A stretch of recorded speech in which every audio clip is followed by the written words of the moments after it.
Want to build your chest, doing 4 different chest exercises on 3 different days and just doing more and more and more. I'll do more sets, or I'll do more exercises, I'll do more of this.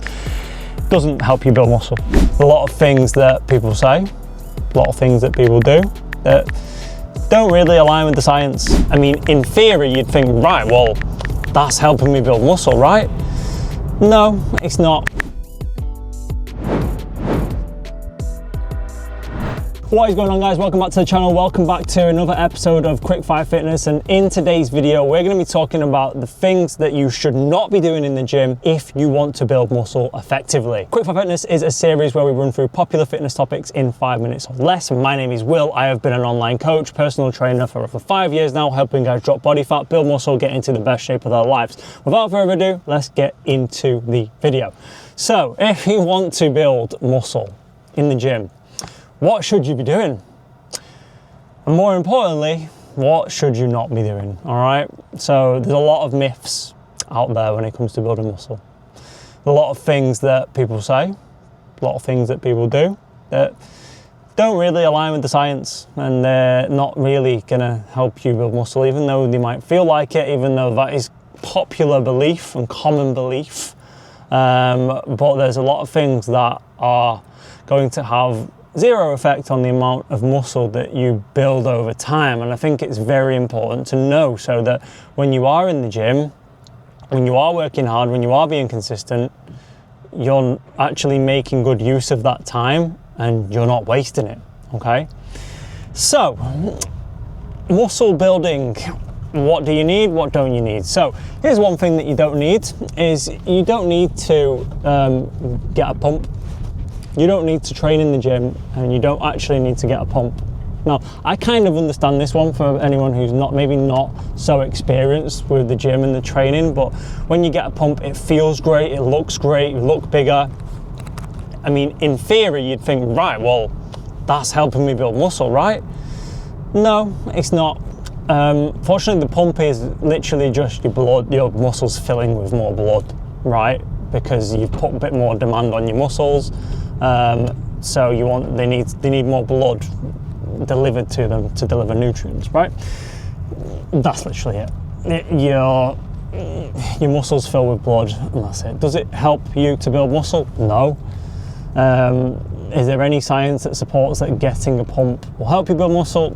No, there's not. So yes, by all means, if you enjoy getting a pump and you enjoy the way it feels, absolutely, you can get a pump. But as long as you know that just going into the gym trying to get a pump the arms up, it's going to have no difference to the amount of muscle that you build over time, right? You can build muscle without getting a pump very, very effectively.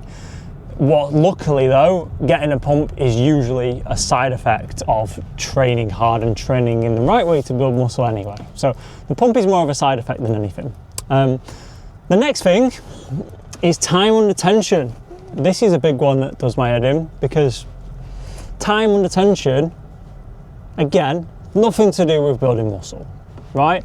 I'll talk on time under tension can be important, but not in that context, because what people will say is you need to really slow the weights down, and you really need to feel the muscle working and really contract, and the amount of time you spend under the tension, the more muscle that you're going to grow.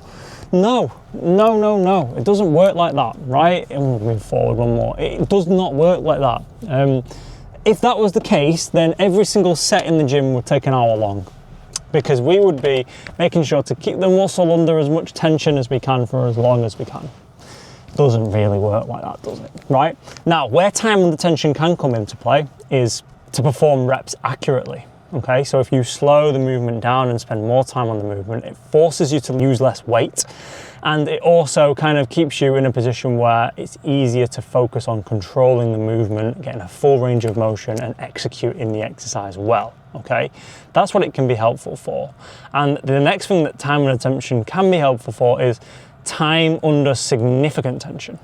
So what that means, significant tension is the tension that is required to stimulate mechanical tension, which is the primary driver of muscle growth. right? That usually comes between the last 5 and 7 reps of a really heavy set towards failure. So then last few reps before you can't get one out anymore, that's going to count as your time under significant tension. So if you're spending more time and maximizing the amount of effort you're putting into your reps in the gym, you're going to get more time under significant tension. That will help you build muscle, but just time under tension on its own really won't. Okay, last thing I want to talk about here is going to be volume as well. Now, doing more doesn't equal doing better, especially when it comes to the gym. What is this car doing? So doing more in the gym and thinking that I need to do more of this if I want to grow more doesn't apply. And I know it doesn't sound right, because pretty much everything else in life, you do more of something, you get better at it. I make more YouTube videos, I get better at them. You watch more of my YouTube videos, you know more, you know? So, but when it comes to building muscle, it's not the same. Like, if you want to build your chest, doing 4 different chest exercises on 3 different days and just doing more and more and more, I'll do more sets, or I'll do more exercises, I'll do more of this, doesn't help you build muscle. It just helps fatigue you more. You might feel more sore, you might feel more fatigued. Again, they're not things that indicate muscle growth either.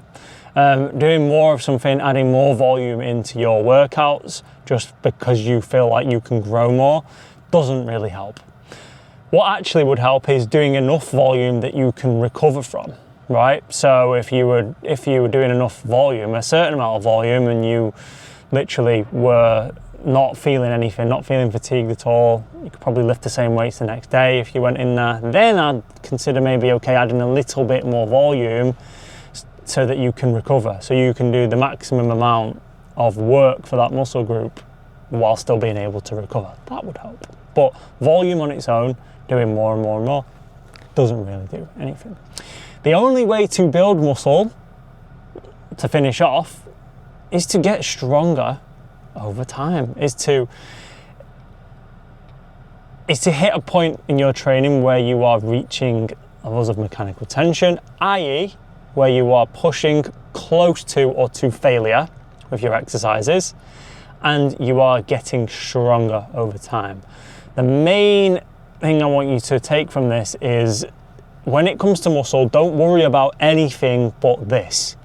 Don't worry about anything but executing your exercises well and getting stronger with them over time. Executing them well with good range of motion, good consistent tempo and good form, making sure that's in place, and then pushing really hard on them when you're in the gym, so that over time you get stronger with the lifts that you do, okay?